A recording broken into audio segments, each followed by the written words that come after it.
Baik, bismillahirrahmanirrahim. Assalamualaikum warahmatullahi wabarakatuh. Innal hamdalillah nahmaduhu wa nasta'inuhu wa nastaghfiruh wa na'udzu billahi min shururi anfusina wa min sayyiati a'malina. May yahdihillahu fala mudilla lahu wa may yudlil fala hadiya lahu.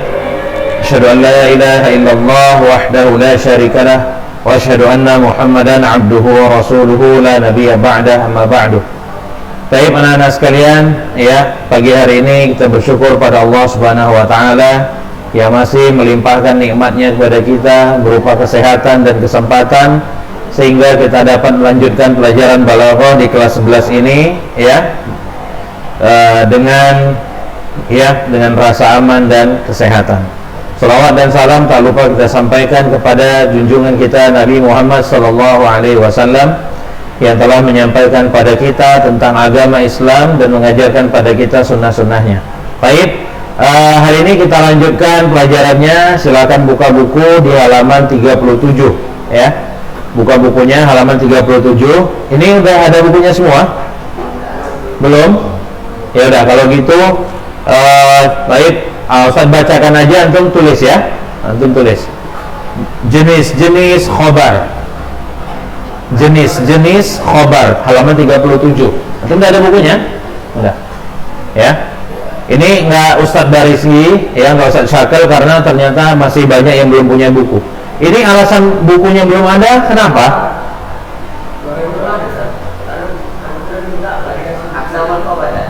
Aksamul khobar enggak dikasih.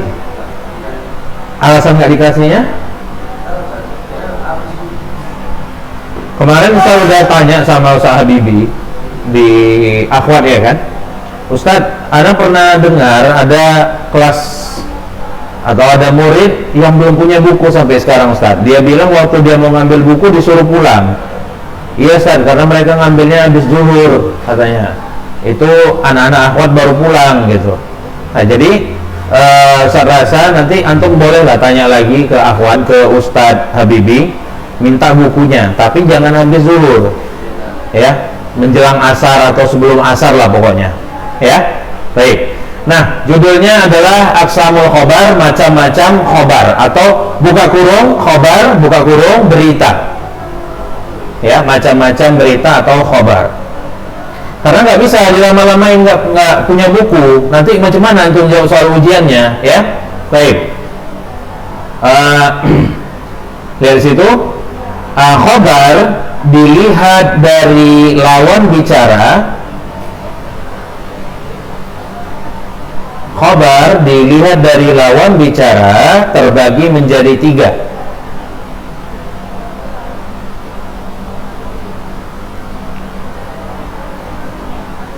Satu, khobar ibtidai. Khobar ibtidai.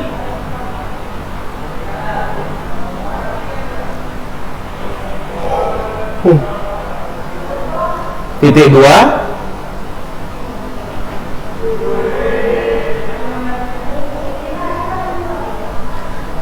yaitu jika lawan bicara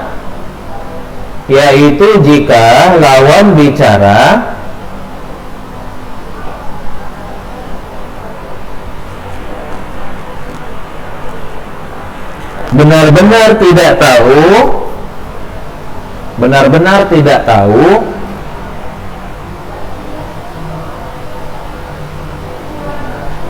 berita yang mau disampaikan kepadanya. Benar-benar tidak tahu berita yang mau disampaikan kepadanya.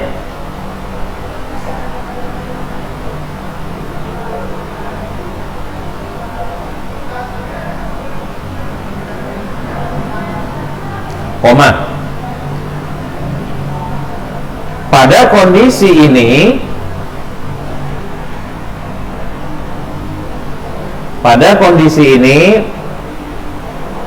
berita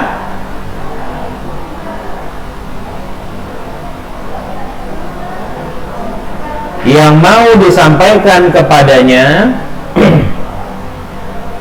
berita yang mau disampaikan kepadanya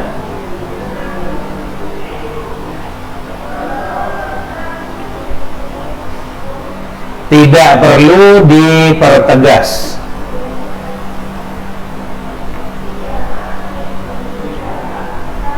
Koma.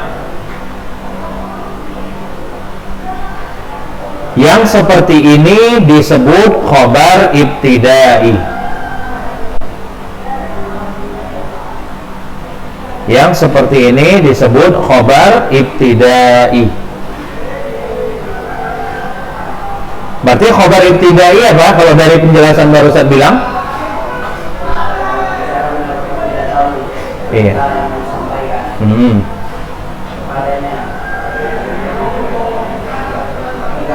Iya. Nah, jadi misalnya ada orang, ya, misalnya begini, dia nggak tahu di Indonesia misalnya ada Candi Borobudur.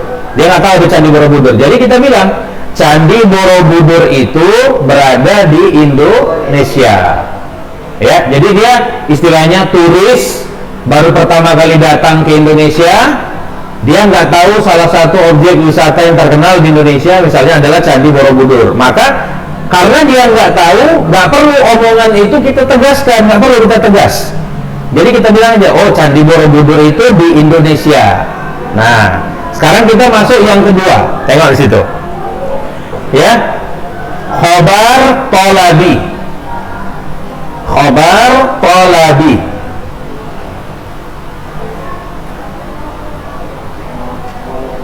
Titik dua, yaitu berita, yaitu lawan bicara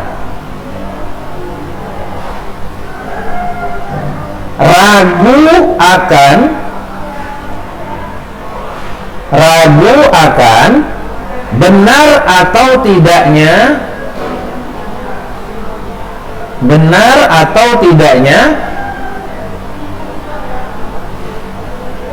berita yang disampaikan kepadanya.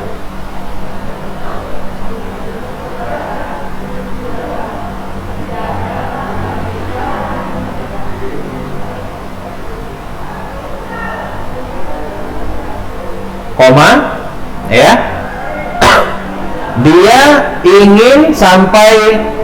Ia ingin sampai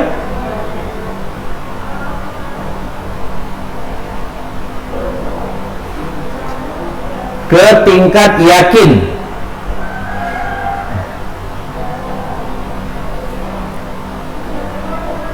Koma. Pada kondisi seperti ini,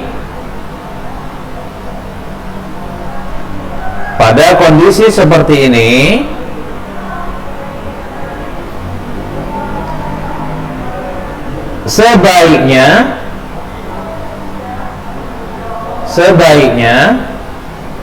berita yang disampaikan kepadanya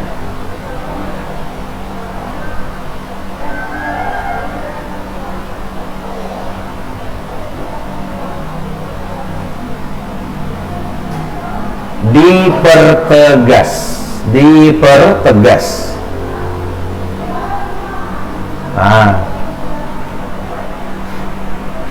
Ini contohnya gini, ya, saya kasih contoh. Jadi misalnya ada seorang turis dari luar negeri, ya.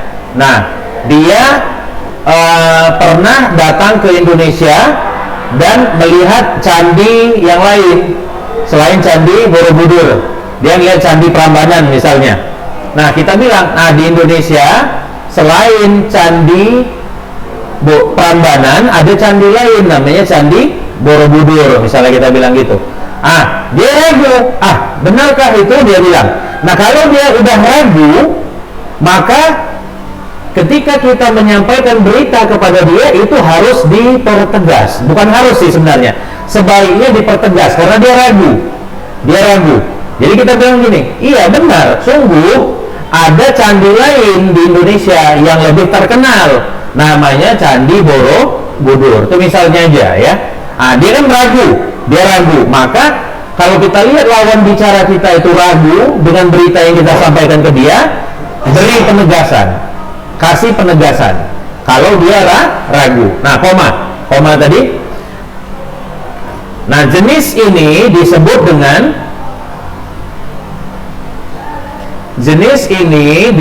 dengan khobar talabi.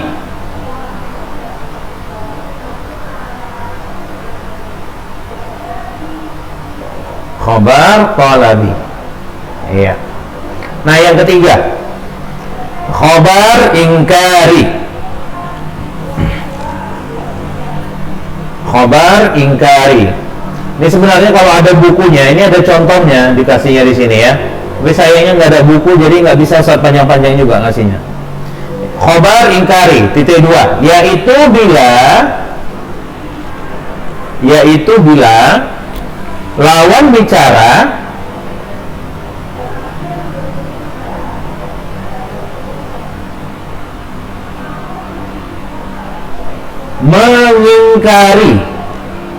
mengingkari berita yang disampaikan kepadanya. Mengingkari berita yang disampaikan kepadanya.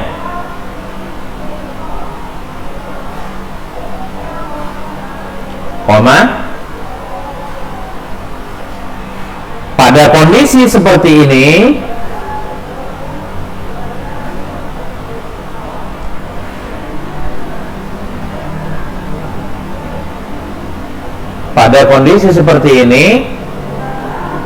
kita wajib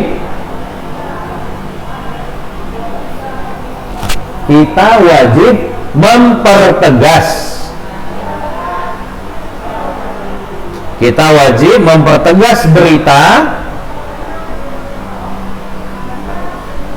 dengan satu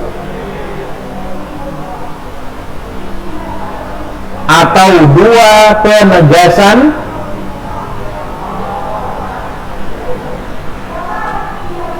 sesuai dengan kadar keingkarannya.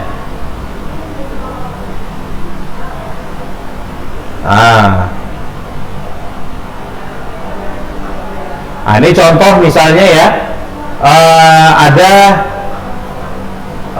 kita bilang begini, kita misalnya barusan pulang dari Aceh, ya, artinya beberapa hari yang lalu kita dari Aceh. Tiba-tiba kejadian di Aceh itu masjid rayanya terbakar, habis, misal, ya. Nah, kita punya teman orang Aceh di lingkungan rumah kita, ya. Jadi kita bilang kepadanya, Fulan, tahu nggak di Aceh nih masjid rayanya terbakar? Nggak mungkin lah, kata dia. Artinya dia di situ apa? Dia nggak percaya, dia mengingkari berita yang kita sampaikan kepadanya. Nah, kalau dia udah sampai mengingkari berita yang kita dengar dan kita lihat, ya, maka wajib kita tegaskan berita yang kita sampaikan ke dia tadi, baik dengan satu kali penegasan atau dengan dua kali. Contoh kita bilang gini, hai Fulan, sungguh aku melihat bahwasanya, tengok, sungguh bahwasanya, berapa situ? Dua. Sungguh aku telah melihat bahwasanya masjid raya telah benar-benar, berapa kali coba tuh? Sungguh bahwasanya telah benar-benar, 4, terbakar. Tuh, udah 4 kali, karena dia udah mengingkari. Nah, kalau dia mengingkari, maka berita yang kita sampaikan ke dia harus dengan penegasan, wajib ditegaskan, ya, wajib ditegaskan. Baik. Nah, lanjut kita ke yang selanjutnya. Apa perbedaan antara khobar talabi dan khobar ingkari? Tadi titik ya, tadi titik. Apa perbedaan antara khobar talabi dan khobar ingkari? Ada tanya?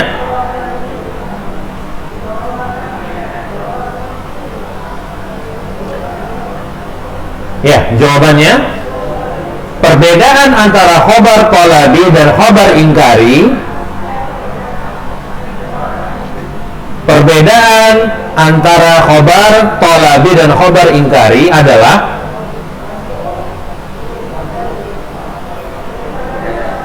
khobar talabi hanya membutuhkan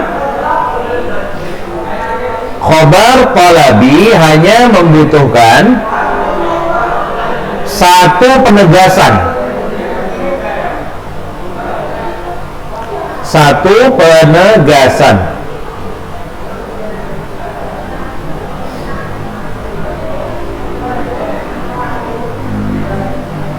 karena lawan bicara sekedar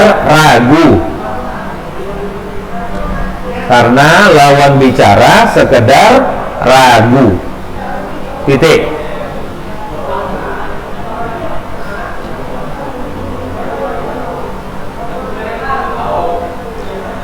Adapun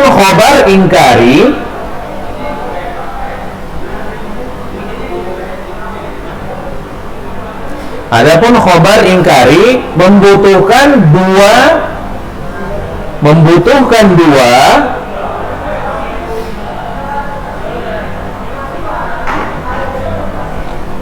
penegasan atau lebih.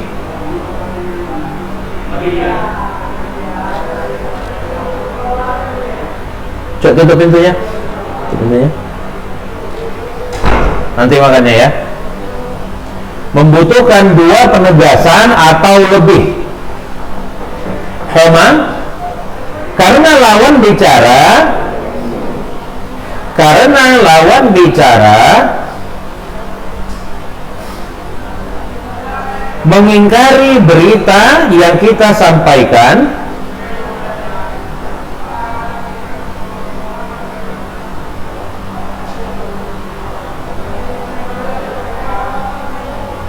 karena lawan bicara mengingkari pesan ataupun mengingkari berita yang kita sampaikan kepadanya,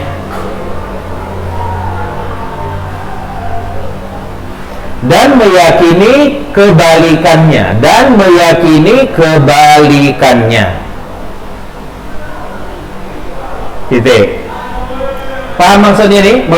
Meyakini kebalikannya? Ya kayak kebalikannya tadi, yang Ustaz bilang tadi. Ustaz baru pulang dari Aceh, ada masjid besarnya terbakar, ya kan? Dia meyakini masjidnya artinya masih bagus-bagus saja, masih belum terbakar. Artinya kan dia meyakini kebalikan dari berita yang disampaikan. Paham ya? Itu maksudnya. Baik, selanjutnya, apa saja yang dapat menegaskan berita? Apa saja yang dapat menegaskan berita? Anda tanya.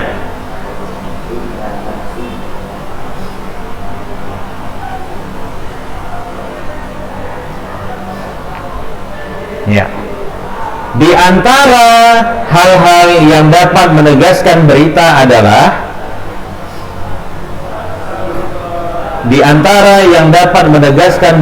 adalah satu,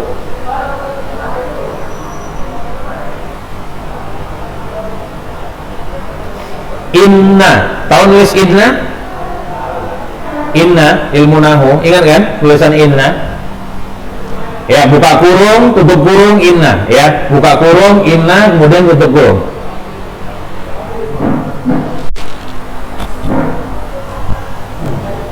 Ini ya.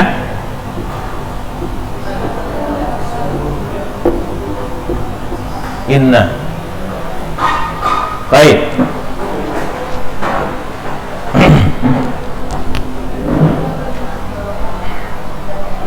Titik dua, yang berfungsi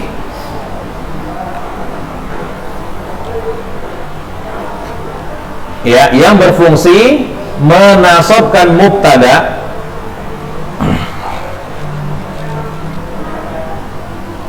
dan merafa'kan khobar.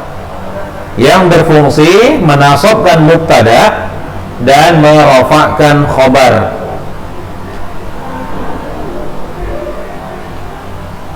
Iya. Coba saya tanya dulu, Seto. Coba buat kalimat yang ada innanya.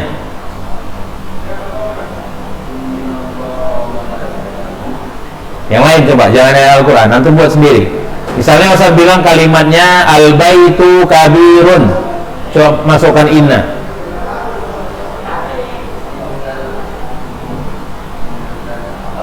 Al-baitu kabirun, apa artinya?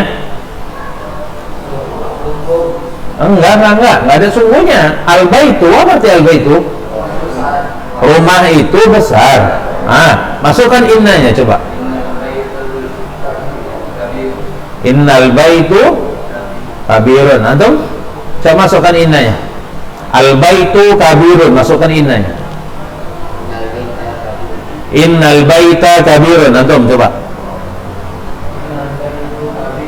Innal baitu kabirun. Antum yang betul.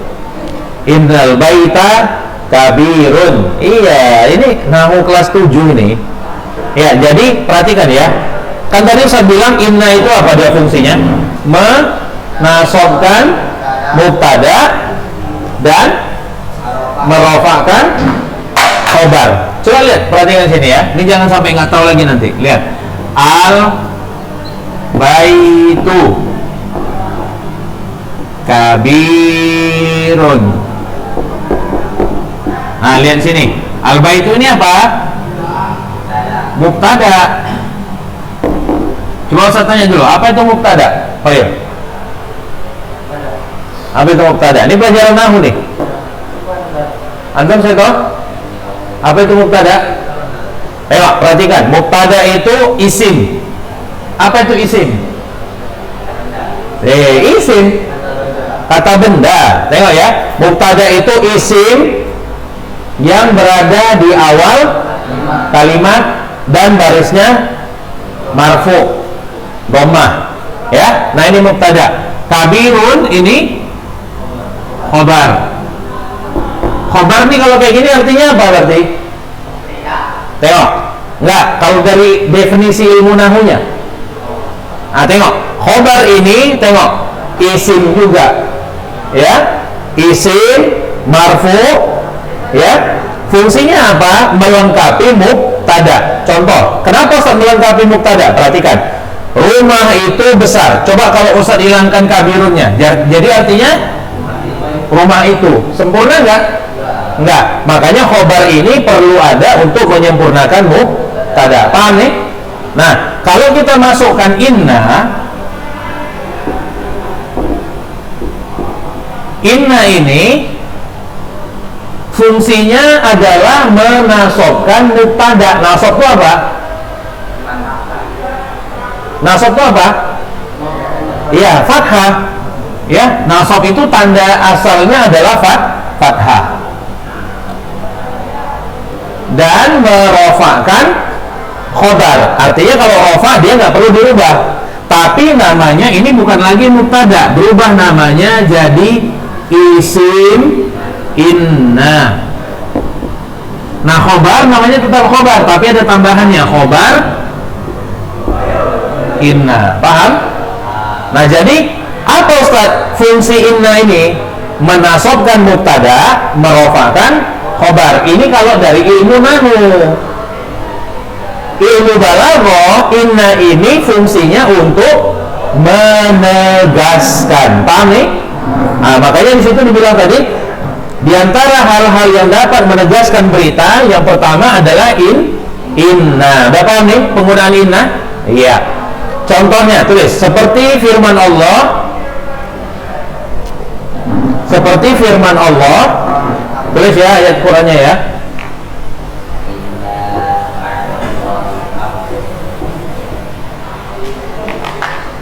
Tulis ayatnya.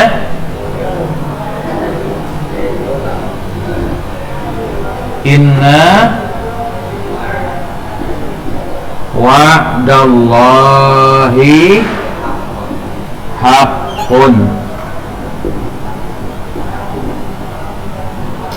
Seto, kalau Ustaz hilangkan kata indranya, gimana jadinya bacanya? Ustaz hilangkan innanya. wa'dullahi hakun. Iya, ini garis atas karena ada inna. Kalau hilang innanya berarti wa'dullahi hakun. Nah perhatikan, kalau Ustadz hilangkan innanya, ini nggak tegas jadi kalimatnya. Ini cuma sekedar berita biasa, janji Allah itu benar. Tapi kalau ada inna, sungguh janji Allah itu benar. Tegas nggak jadinya? Nah, itu dia bedanya, paham ya?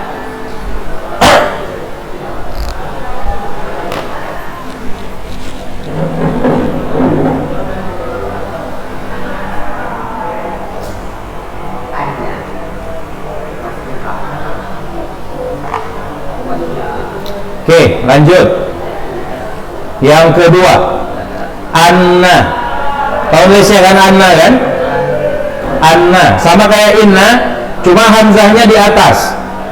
Hamzahnya di atas, garis fathah. Gini tulisnya. Ya. Gini ya. Anna.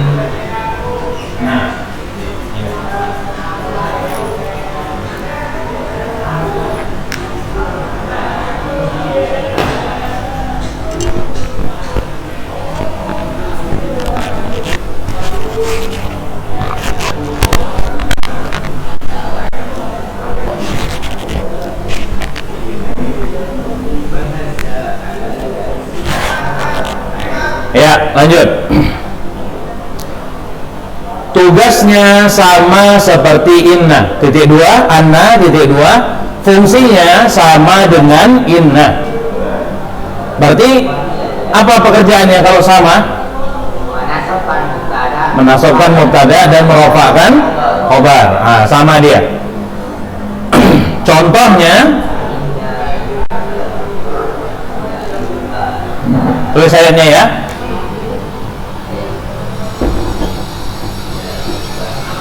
Coba bacakan Adrian. Qul apa itu? Innama yuha ilayya.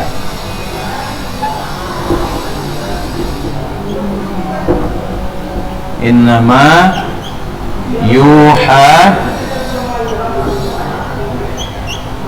ilayya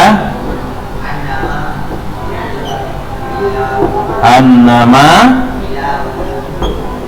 ilahukum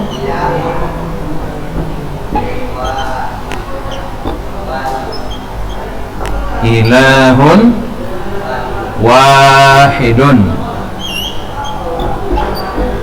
Nah ini ayatnya, tulis ya.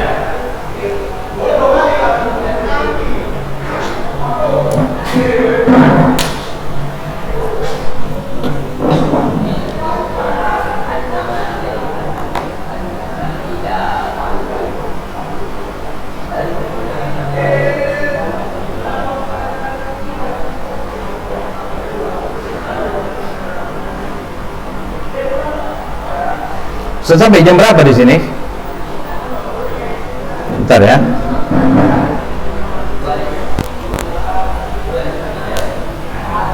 Mana apanya? Oh ini ya. 11.15 ya. Baik. Enggak. 11.15. Habis itu nanti antum masuk ke pelajaran muhadasah AP. Siapa ustadznya ini? Saagi. Ya, baik. Udah siap tulisnya? Apa artinya ini? Katakanlah, Qul, katakanlah, innama yuha ilayya. Katakanlah wahai Muhammad, sesungguhnya aku telah diberikan wahyu. Apa isi wahyunya? Annama ilahukum ilahun wahid. Wahyunya adalah bahwasanya wahai Quraisy, Tuhan kalian itu hanyalah Tuhan yang esa atau yang satu ya. Baik. Jadi di situ annama penegasannya. Sesungguhnya Tuhan kalian itu hanyalah Tuhan yang esa. Baik. Yang nomor 3, lam ibtida. Lam ibtida, lamnya panjang ya, lam L A A M gitu, lam ibtidah.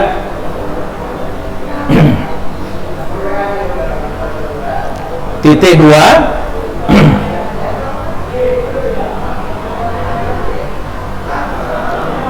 yaitu huruf lam yang terletak, yaitu huruf lam yang terletak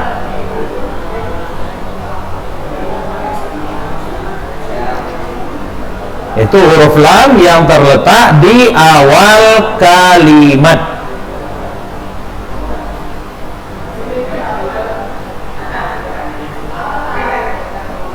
koma, yang berfungsi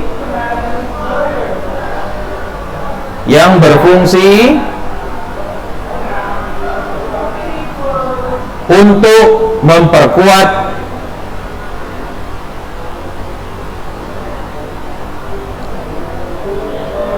kandungan kalimat.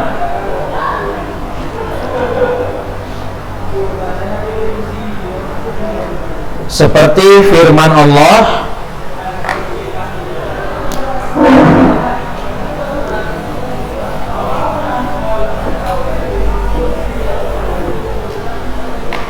tulis ya.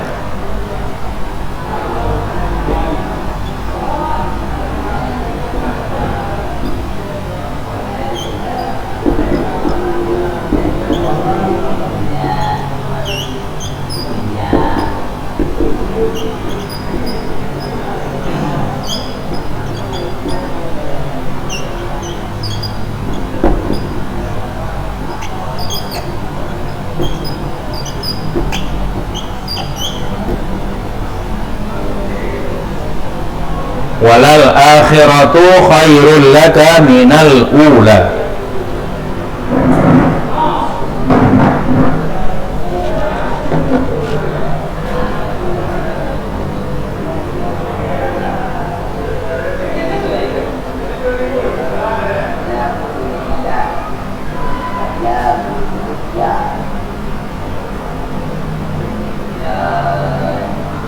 Ini ayatnya ya.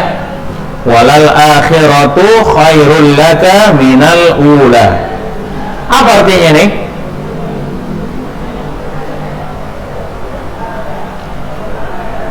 Kira-kira apa artinya nih? Apa artinya tuh? Walal akhirat khairun, lebih baik, ya. Walal akhirah khairun laka. Laka apa arti laka? Untukmu, ya. Walal akhiratu khairun laka minal ula, lebih baik bagimu, minal, daripada al ula, yang pertama. Maksudnya apa? Dunia.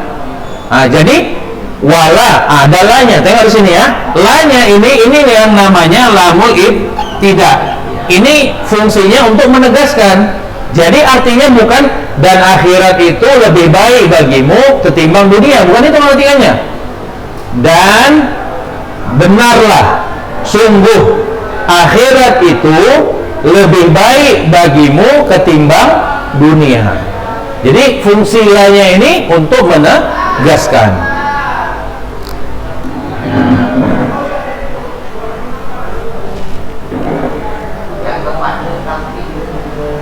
Yang keempat itu bentar ya. Udah siap tulis ayatnya? Iya, baik. Yang nomor 4. Lihat sekarang. Nomor 4. Dua nun taukid.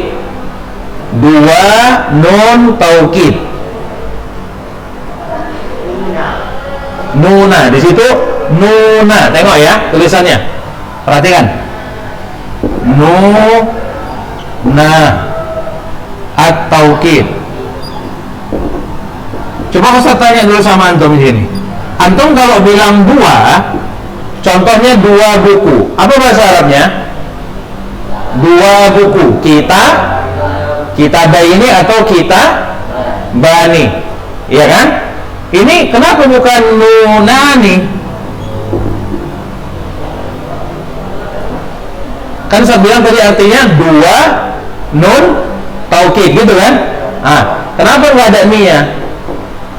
Kan kayak tadi dua buku kita bani atau kita baini.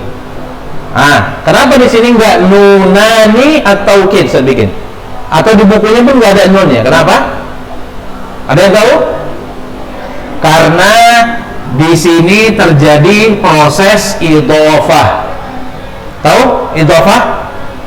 Misalnya, ya, buku atau pintu kelas, babul fasli, babul fasli. Kalau dua pintu babani kan? Tapi kalau kita sambung dengan kata al-fasli, dua pintu kelas, nunnya harus dihapus. Jadinya bal fasli. Jadi nunnya dihilangkan. Kalau kita mau sandarkan kata bab kepada kata fasl, nunnya harus dibuang. Paham? Contoh yang lain, perhatikan. Kalau Ustaz buat contoh misalnya kata buku Muhammad. Kalau satu bukunya, kira-kira gimana barisnya? Kita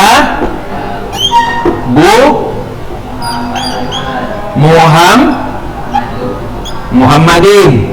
Kan fasli dari baris bawah. Nah, kalau dua buku Muhammad, kita Muhammadin. Udah paham? Paham? Baik. Dua nun taukid, lihat. Titik dua. Nun yang berat dan nun yang ringan. Nun yang berat dan nun yang ringan. Ya? Nun yang berat dan nun yang ringan.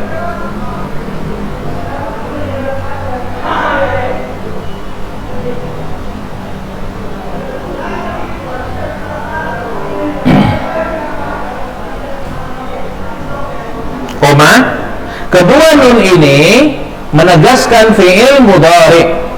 Kedua nun ini menegaskan fi'il mudhari dan fi'il amr.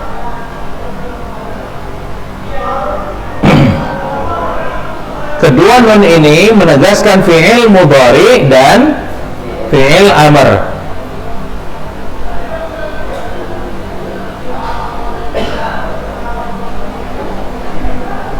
Oke. Nah, perhatikan di sini.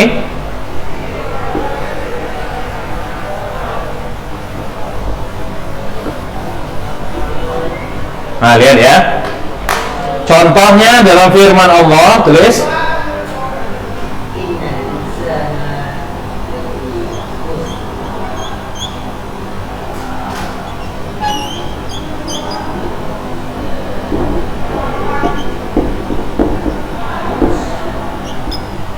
layus jananna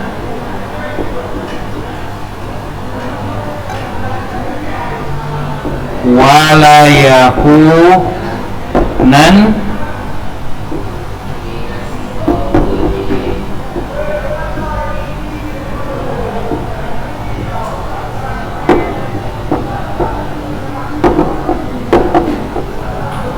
tulis layus jananna walayakunan minas saghirin.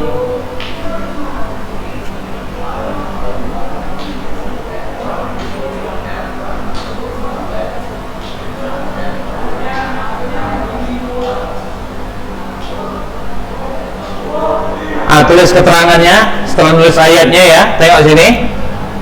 Sini bikin gini. Nun at-taukid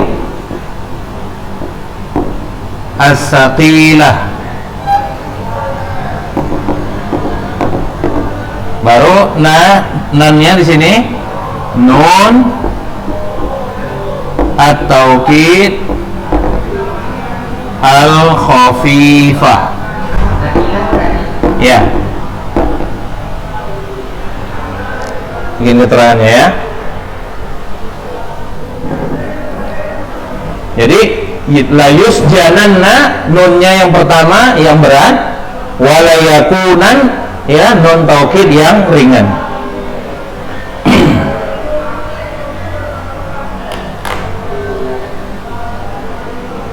Ada yang hafal ini surah apa? Tahu surah apa nih toh? Belum? Surah Yusuf belum pernah hafal toh? Belum ya?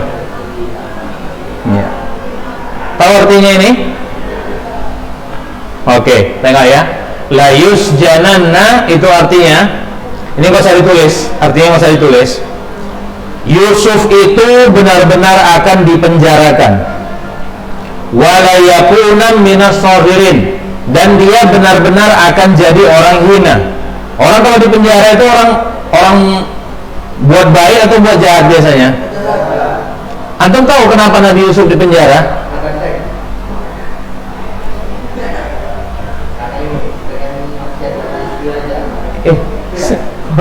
Nggak punya adab ini, salah. Bukan Nabi Yusufnya. Antum tahu kisah Nabi Yusuf yang dia disukai sama istri raja? Iya, jadi Nabi Yusuf menolak keinginan istri raja yang ingin buat jahat. Udah? Karena dia menolak keinginan istri raja, maka akhirnya Nabi Yusuf itu dicelakakan oleh istri raja, sehingga akhirnya nanti dia masuk penjara. Ini dia ayatnya. Yusuf itu dia benar-benar akan dipenjara. Wala yakunan minas sagirin, dan dia benar-benar akan jadi orang hina. Karena di masyarakat manapun di dunia ini, kalau orang di penjara itu pasti orang yang bersalah dan orang hina, ya. Baik. Nah, selanjutnya yang terakhir, tengok ya. Yang terakhir nomor 5 untuk hari ini, yang terakhir, tapi sebenarnya belum habis ya. Baik. Yang kelima, lihat di situ ada al-qasam. Al-qasam. Buka kurung, sumpah. Al-qasam, buka kurung, sumpah. Tutup kurung. Titik 2. Yang berfungsi menegaskan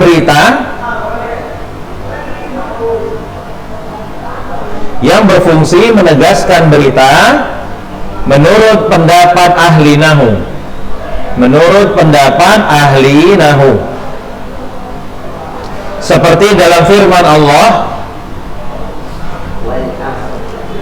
Bisa nulis surah Al-Asri sampai innal insana lafi khusrin, bisa?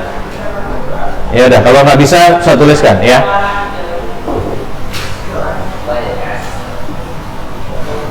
Di situ mana sumpahnya? Wal asri itu?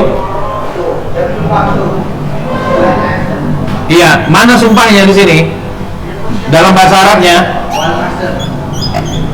Wal asri.